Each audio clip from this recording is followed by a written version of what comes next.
Alors, magie, nous revoilà.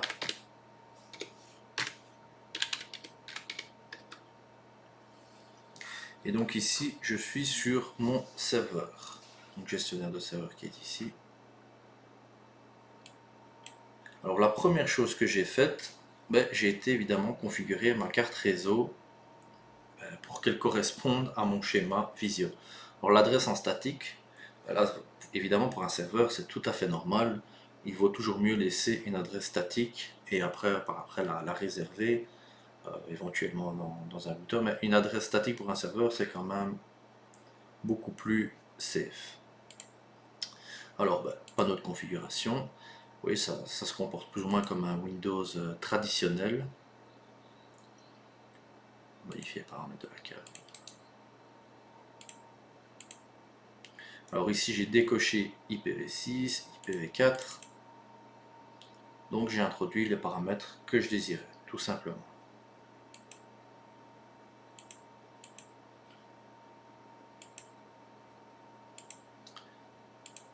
Alors ici je vais lancer du shell et je vais pinguer aussi par acquis de conscience ma machine Windows 10 qui est en 4.5 pour s'assurer que la connexion passe bien dans les deux sens et qu'il n'y a aucun problème lorsque je vais vouloir faire rentrer mon Windows 10 dans mon domaine.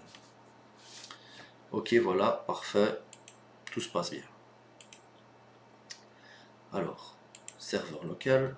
Ici, on voit déjà que j'ai modifié le nom,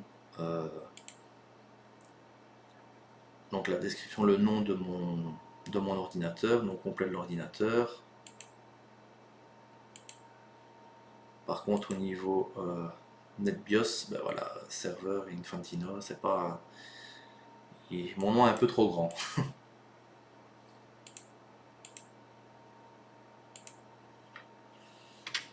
Alors, juste une dernière petite chose avant de continuer. Si vous devez quitter votre machine virtuelle, vous faites un contrôle sur le clavier, mais juste la touche contrôle, mais de droite.